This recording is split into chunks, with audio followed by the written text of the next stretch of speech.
The Planning Commission meeting for Tuesday, September 20th, 2011. First order of business is the Pledge of Allegiance. Mr. Chair, this is October. What did I say? Oh, well, that's because I was reading the minutes already. October 18th. I pledge allegiance to the flag of the United States and to the republic which stands one nation under God, indivisible, liberty and justice. Thank you, Eric. Yes, it is October 18th. Could we have roll call, please, Kate? Fearborn? Here. Bryson? Knudsen? Here. Shannon? Here. Casper? Emery? Here. Mr. Townsend, are there any agenda changes or revisions? No, there aren't. Commissioners, you have received electronically the minutes from the previous meeting, September 20th. We had no meeting on the 4th of October. Are there any additions, corrections to the September 20th minutes? If not, could we have a motion for approval? So moved. Is there a second? Second. All in favor? Aye. The minutes are anybody opposed? I'm abstaining. I wasn't here, Mr. Chair, so. Thank you. The minutes then are approved. There is no public, so I guess we will have no public comments on non-agenda items. And there are no agenda items 5, 6, 7, 5, 5 being final orders, 6 being public hearings, and 7 being old business. So the only item on the agenda tonight is discussion of new business, Comprehensive Plan Text Amendment CPA 2011-03. And Okay, that would be me. that would be you, and you're not coming up front. No, I'm going to do it from here. Okay. This is a comprehensive plan text amendment, and it would be an amendment to the transportation goal of the Lincoln City Comprehensive Plan, and it would enable continued development of the Highway 101 between Southeast 16th and Southeast 36th. And the city is initiating this. I'm sure you have some familiarity with the long history on this project. In fact, you have on the wall behind me here is a map that's been sitting up there for a couple of years now, I think, talking about the alignment and design for improving the traffic handling facilities in this stretch north of Nelscott, the 2-lane stretch. The city initiated this years ago to add a 3rd lane, so there'd be a center turn lane and a light at Southeast 32nd. And over the years, the project has grown and changed, and the last design was for 5 lanes, no light, and extending from 32nd to High School Drive, or from 12th to High School Drive. And city staff, as well as the council, had some very serious reservations about the design, and called on, actually held up, the council decided not to proceed with it, but did pass a resolution calling on ODOT, the city, and the Federal Highway Administration to meet to work out the issues and try to keep the project going in an acceptable form. We ended up with a meeting on September 20th with the head of ODOT, people from the governor's office, the head of the Federal Highway Administration in Oregon, other ODOT staff, senior staff, and city staff. And we worked out a memorandum of understanding on where this project would go in the future. And what it amounted to was agreeing to go back to the 3-lane idea, taking a look at the light at 32nd again to see whether there was some way that might be approved. And as a result of the meeting, the city and ODOT entered into a memorandum of understanding, which you have a copy of, setting out the parameters of what's going to be happening on this project. One piece of that is that we agreed we would put through the land use process the adoption of a new policy within the transportation section of the city's comprehensive plan. And you have that in front of you, but I'll read it anyway. The policy would be Lincoln City supports constructing a highway improvement project on US 101 in the segment between approximately Southeast 16th and Southeast 36th Streets as provided for by the funding identified in the Oregon Department of Transportation's 2010-2013 Statewide Transportation Improvement Program, STIP. This project is intended to restore capacity and reduce congestion by reducing conflicts between vehicles traveling through this segment of US 101 and those turning onto and off of the highway. The project is also intended to improve bicycle and pedestrian facilities along this segment of US 101, but will not add new travel lanes to US 101 other than a center turn lane. Based on current traffic volumes, traffic volume forecasts, and current Oregon Highway Plan mobility standards, this segment of US 101 will need additional travel lanes in the future. However, funding is not available at this time to construct additional through travel lanes. Developing additional capacity on US 101 will only occur through a collaborative process between Lincoln City and ODOT and reaching mutual agreement about funding and design issues. So this is what we're recommending be adopted, and we're asking for your recommendation to the City Council for adopting it. The language was worked out, the exact language was worked out at staff level and actually was approved by the council, but we do have this land use process we have to go through. The key thing here is everyone's agreeing to be collaborative, and the talking in there about current traffic volumes, forecasts, and current Oregon Highway Plan mobility standards. That's just saying based on what we know now with the standards we have now, someday there'll be a need for more lanes beyond the three. But one interesting thing that's happening is the Oregon Highway Plan is being amended as we speak, and they're going to probably be changing the mobility standards to add some more flexibility and actually create a more favorable situation as far as the city's concerned, where we don't have to provide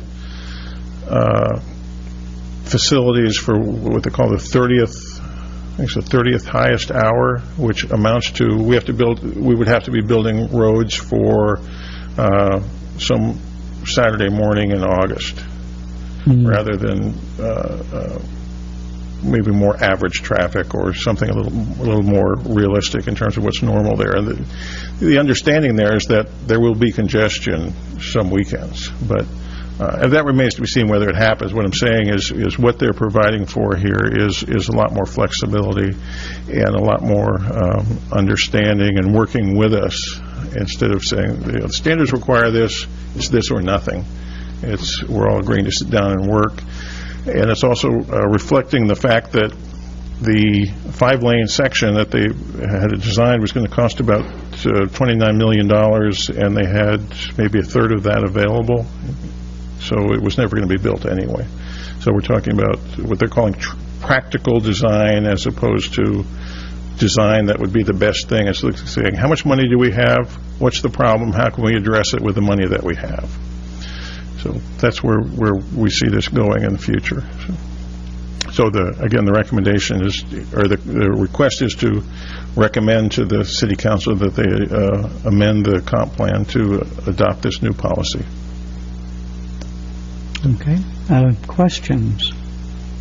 Is staff is comfortable then with this? Obviously, you guys have worked it out, but right. We've not been involved, and it's a project. And if this does go forward, what kind of timeline? Where would it be? Is if this goes according to the great master plan?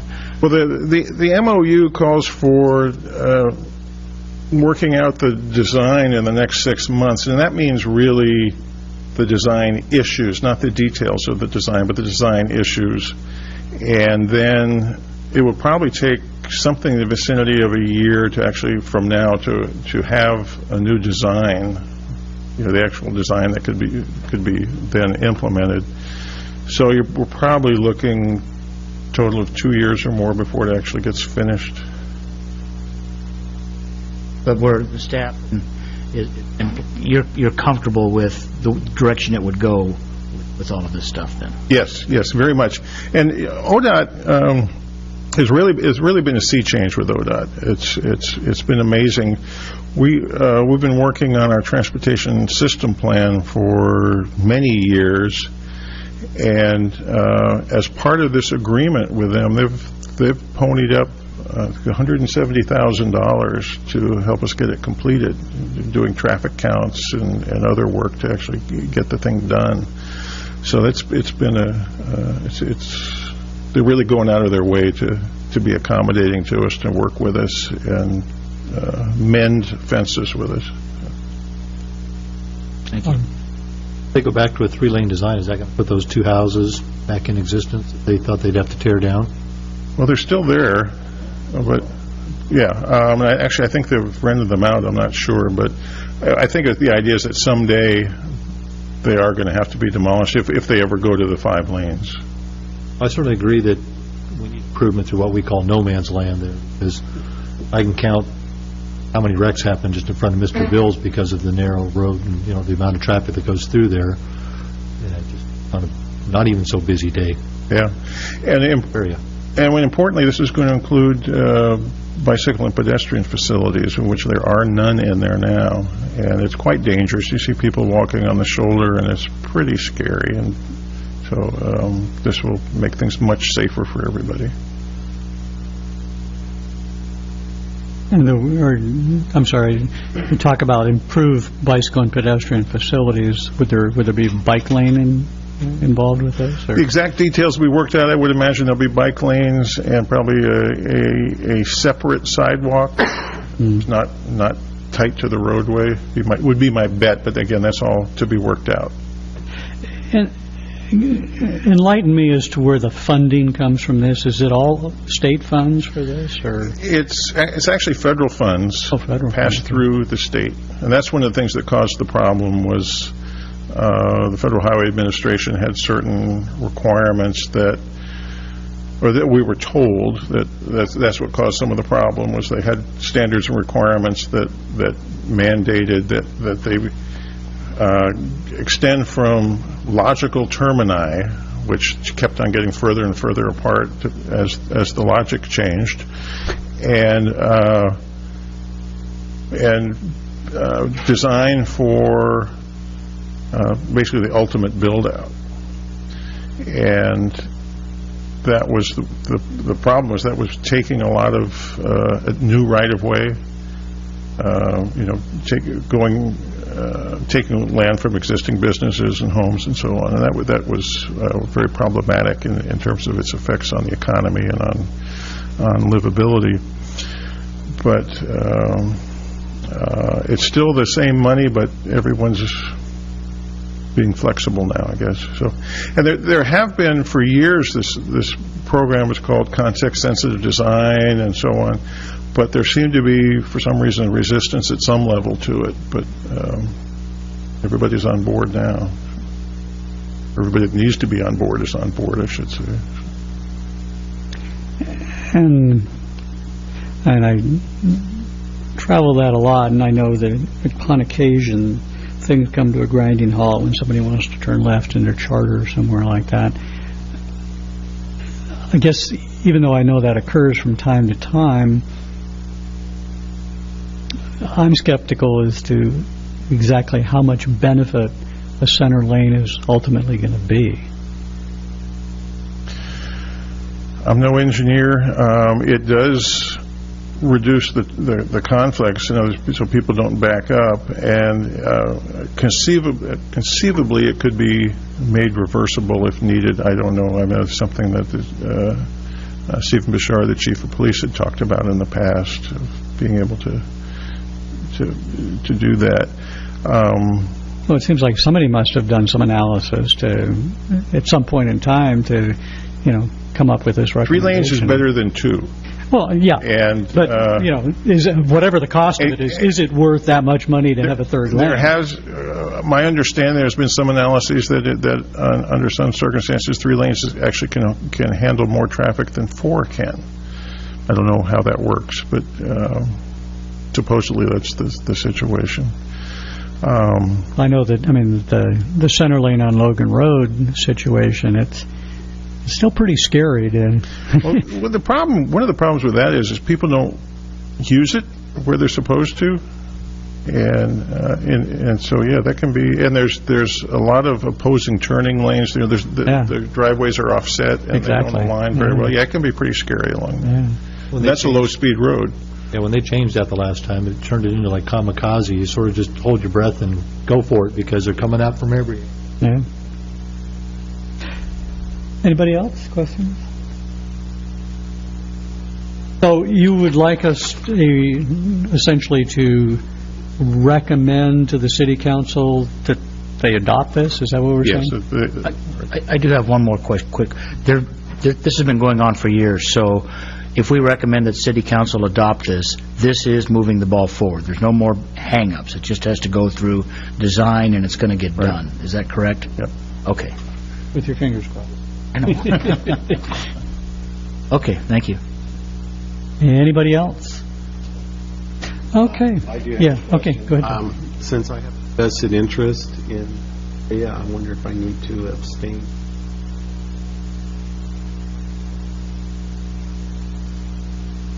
I don't think so. I don't think so. If you want to, but We all use the road. Okay. yeah. Okay, someone want to make a motion, please? Mr. Chair, I move we recommend that City Council adopt Comprehensive Plan Text Amendment CPA 2011-03. Is there a second?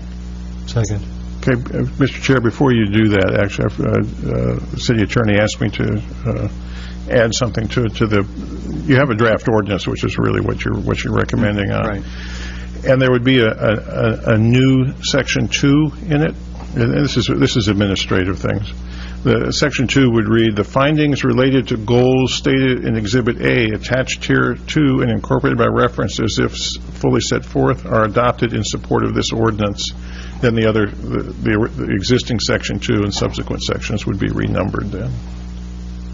Sorry for that. Okay. I'm okay with that. You okay with that? Okay. Mr. Chair, can we add in there that we prefer to see a 5-lane system in there, and we only look at this as being a stopgap move, but we would request that section be in the process for 5 lanes? If that's the commission's pleasure, certainly you can.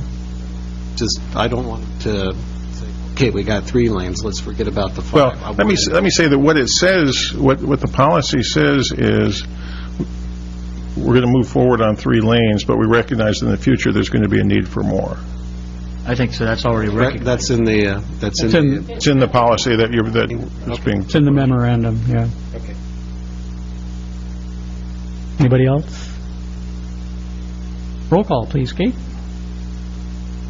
Knutson? Yes. Bryson? Yes. Shannon? Yes. Fearborn? Yes. Emery? Yes.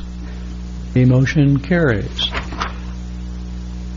That's the last item of new business. We would turn to public reports and comments. Community Development Director. Mr. Chair, last Thursday and Friday I was down in Florence at the Oregon Coastal Planners Conference, an annual conference there. We get a grant from the Department of Land Conservation Development for coastal planning, and one of the terms of that grant is that we attend these conferences. So I went. There was a fair amount of fairly interesting things. A lot of it was relating to new data that is about to become available. NOAA is working on estuarine data and putting together what they call data books, and for all the estuaries along the coast, but in particular, for our purposes, the Salmon River Estuary and Slits Bay, using LiDAR and other imagery, other newly available imagery, and that should be becoming available soon. The Department of Land Conservation and Development gave sort of a preview of what they're calling the Oregon Shore Zone. This came up several years ago. Somebody had privately flown the entire California coast and photographed the entire California coast, and that became available online. And so oblique photos on the coast, not totally vertical, but looking at an angle.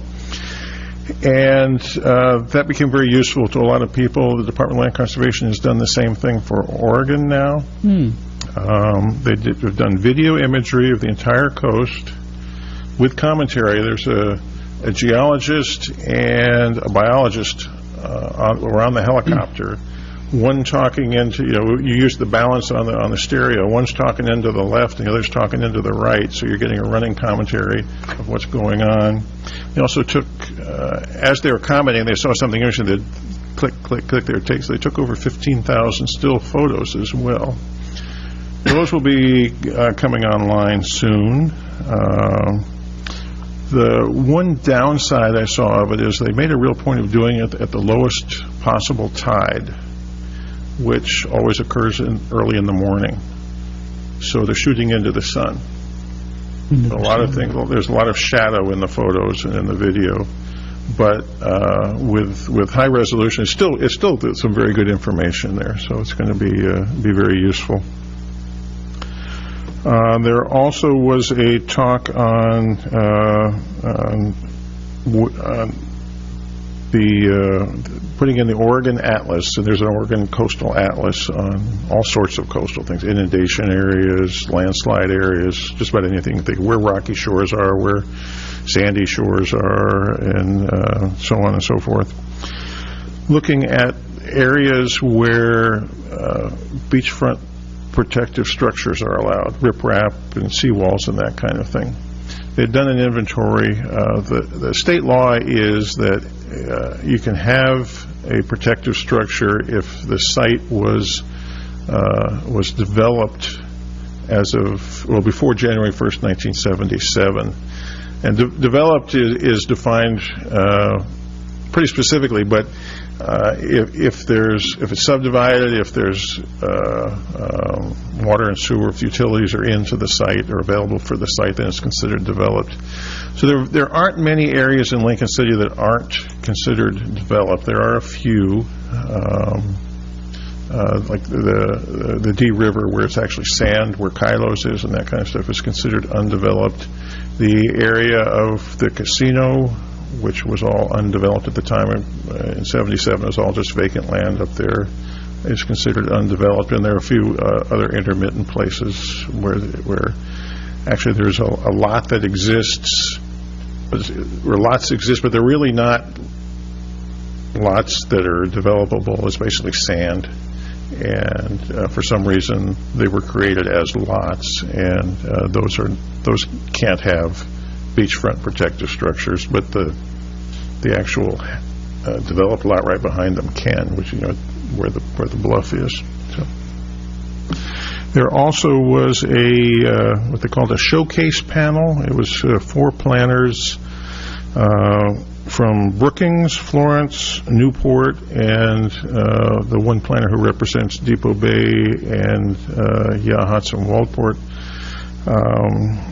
on bicycle and pedestrian projects in their communities. And it was really very interesting because a lot of people are doing a lot of work. It appears there's a fair amount of grant money out there to do a lot of this work. So Newport in particular had a big project. It was part of a bigger project related to the getting the NOAA home base there, where they redid the road from the bridge into basically the Hatfield Marine Science Center area.